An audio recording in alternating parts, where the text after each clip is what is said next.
Oke guys, kali ini kita akan mengomentari video ya, akan bahas tentang bagaimana mengubah protes itu menjadi sesuatu yang mengubah keadaan menjadi lebih positif. Nah, untuk mengetahui konteksnya, mari kita bersama simak videonya. Kita mulai videonya. We live in an age of protest. On campuses, in public squares, on streets and social media, protesters around the world are challenging the status quo. Protests can thrust issues onto the national or global agenda. It can force out tyrants. It can activate people who have long been on the sidelines of civic life. But while protest is often necessary, is it sufficient? Consider the Arab Spring. All across the Middle East, citizen protesters were able to topple dictators. Afterwards, though, Digulingkan. the vacuum was too often filled by the most militant and violent. Jadi pagi protes nih. Nah, itu kan merubah keadaan, tapi keadaannya bukan menjadi positif, tapi malah negatif. Jadi pemimpin yang digantikan itu malah lebih kejam dan lebih buruk daripada pemimpin sebelumnya. Jadi protes itu tidak selalu membuahkan hasil yang positif ya. Jadi bisa ke arah yang negatif kalau dilakukan dengan cara yang tidak benar gitu. Dengan misalnya mencari pemimpinnya, ternyata pemimpinnya bukan yang terbaik. Jika setelah diganti malah makin buruk gitu. Itu hasilnya kalau misalnya protesnya tidak dilakukan dengan baik ya. Protest can Negatif. generate lasting positive change when it's followed by an equally passionate effort to mobilize voters, to cast ballots, to understand government, and to make it more inclusive. Gitu ya. Jadi nggak cuma mengganti orangnya saja, tapi harus diikut sertakan orang-orang yang mengganti kekuasaan tadi. Ya misalnya benar-benar serius nih, nggak cuma mengganti orangnya, tapi bagaimana sistemnya. Terus diikut sertakan semuanya supaya nggak cuma sebagian orang yang menikmati pergantian kekuasaan itu. Jadi semua orang yang terlibat gitu. Jangan hanya sebagian saja yang menikmati kekuasaannya. So here are three core strategies for peacefully Ini turning tiga awareness into strateginya nih action ya. and protest into durable political power. First, expand the frame of the possible. Second, choose a defining fight. And third, find an early win. Let's start with expanding Tiga the frame caranya of the ya. possible. How often have you heard, in response to a policy idea, that's just never going to happen? When you hear someone say that, they're trying to define the boundaries of your civic imagination. The powerful citizen works to push those boundaries outward, to ask, what if? What if it were possible? Jadi kita berpikir di luar kotak ya, of the box gitu. Kalau misalnya pemerintah bilang, wah ini nggak mungkin terjadi, dibatasin pemikiran kita, maka orang-orang tuh harus berpikir di luar batasan tersebut. Jadi bagaimana jika ini terjadi seperti ini? Gitu. Bagaimana misalnya ini, misalnya itu. Jadi diperbesar tuh kemungkinan yang ada. Batas-batasnya itu dilewati. Jadi kalau misalnya kita dikurung di satu tempat, kita akan kalau kita nggak berpikir di luar kotak, kita akan terkurung di kotak tersebut. Makanya kita harus berpikir di luar kotak, jadi out of the box. Jadi kemungkinan ada yang di luar kotak tersebut ya, supaya kita bisa mengembangkan idenya gitu. Ya protesnya bisa tidak hanya terkurung dalam satu kotak itu ya. Power, people power, ideas, money, social norms were aligned to make it happen. Simply asking that question Kemungkinan. and not taking as given all the givens of conventional politics. Jadi skeptik ya. Jadi kita nggak hanya menerima saja nih, tapi mempertanyakan apakah ini benar-benar yang terbaik. Nah itu yang disarankan seperti itu. Jadi jangan, oh kamu ini yang terbaik kok, ya ini yang sudah disediakan. Jadi kita jangan disuapin terus, tapi kita harus mencari apakah ini makanan yang terbaik yang disuapin ini, atau kita harus mencari makanan yang paling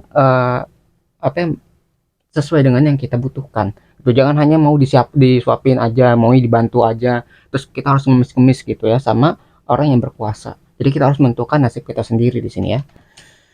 Converting protest to power. But this requires concreteness about what it would look like to have, say, a radically smaller national government, or, by contrast, a big single-payer healthcare system. A way to hold corporations accountable for their misdeeds, or, instead, a way to free them from onerous regulations. This brings us to the second strategy, choosing a defining fight. All politics is about contrasts. Few of us think about civic life in the abstract. We think about things in relief compared to something else. Powerful citizens set the terms of that contrast. This doesn't mean being uncivil. It simply means thinking about a debate you want to have on your terms over an issue that captures the essence of the change you want. Jadi kita harus milih pertarungannya di mana nih. Kalau misalnya kita terlalu terpencar, kita terlalu berpisah, nanti nggak fokus. Jadi nggak bakal tercapai tuh masalahnya. Misalnya gini, ya misalnya ada puluhan juta orang yang menderita dan ingin adanya perubahan. Nah, kalau misalnya kita nggak fokus di satu hal, itu kita akan sulit untuk merubah hal tersebut. Misalnya ada 100 masalah, ada 1 juta orang lah. Itu kalau dibagi 100 itu kan nanti kan berpencar tuh ke 10.000. Jadi masing-masing masalah ada 10.000 orang gitu. Jadi nggak terlalu banyak kan. Nah, kalau misalnya 1 juta orang terfokus pada satu masalah, berarti 1 juta orang ini bisa mengubah gitu ya, lebih kuat lagi dari satu masalah ini gitu. Jadi fokus pada masalah yang kita inginkan, yang paling mendesak dulu nih yang ingin diubah gitu. Jangan kita terlalu tersebar sehingga kekuatan kita itu tidak terlalu kuat gitu. Jadi mau protes itu tentukan di mana kita mau berperangnya atau di mana fokus masalah yang ingin kita ubah terlebih dahulu. Jadi ada prioritas nih, mana yang harus diubah dulu, mana yang nanti gitu, supaya kekuatannya tidak terlalu berpencar ya, terfokus pada satu ide atau satu masalah ya. That's what the activists pushing for a $15 minimum wage in the US have done. Ini gaji They don't minimum. pretend that $15 by itself can fix inequality, but with this ambitious and contentious goal, which they achieved first in Seattle and then beyond, they have forced a bigger debate about economic justice and prosperity. Jadi ini yang dicontohkan di video ini tuh tentang masalah ekonomi, tentang gaji minimumnya. Jadi ke satu daerah dulu kita fokus nih, gaji harus dinaikkan misalnya supaya menaikkan ininya apa ekonomi masyarakatnya. Nah, setelah satu daerah berhasil, nanti daerah lainnya akan mengikuti dan makin banyak akhirnya senasional diomongin. Nah, ini. Jadi apa yang ditentukan itu harus fokus apa dulu yang jadi prioritas. Kalau misal tersebar ke banyak masalah, ya nanti mana yang harus diwujudkan terlebih dahulu, mana yang paling mendesak gitu kan, jadi bingung. Kalau misalnya masalah satu, nanti satu yang udah berubah, yang lain bisa mengikuti dan akhirnya bisa meluas menjadi lebih besar lagi ya pembahasannya ini ya, perubahannya. Frame of the possible strategy 1 and created a sharp emblematic contrast, strategy 2. The third key strategy then is to seek and achieve an early win. An Kemenangan early awal. win, even if it's not as ambitious as the ultimate goal, creates momentum, which changes what people think is possible. The Solidarity movement, which organized workers in Cold War Poland, emerged just this way. First with local shipyard strikes in 1980 that forced concessions. Then, over the next decade, a nationwide effort that ultimately helped topple Poland's communist government. Jadi yang awalnya itu sedikit tapi terus dilakukan dalam jangka waktu yang panjang itu bisa membuat gerakan yang lebih besar. Jadi masalah early win itu tuh apa yang kita lakukan walaupun kecil itu membawa perubahan yang lebih besar ke depannya. Misalnya kayak gini, saat Indonesia itu mau merdeka dulu, itu kan dulunya kita hanya ingin menerima kemerdekaan itu dari Jepang tanggal 25 kalau nggak salah kan.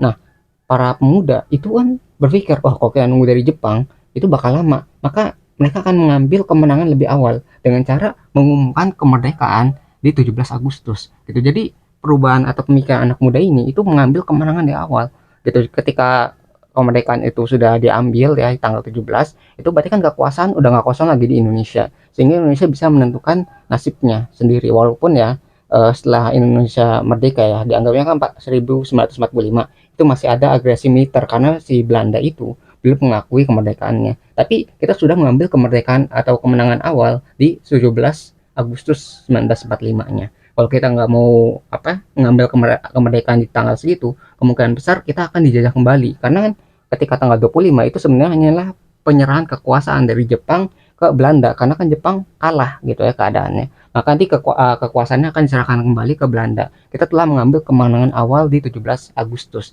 Ya, jadi perubahan awal yang kecil bisa menyebabkan perubahan-perubahan yang besar di kemudian hari. Itu kalau di Indonesia misalnya seperti itu ya contohnya. Getting early wins sets in motion a positive feedback loop, a contagion of belief and motivation. It requires pressuring policymakers, using the media to change narrative, Itu ya banyak hal. in public, persuading skeptical neighbors one by one by one.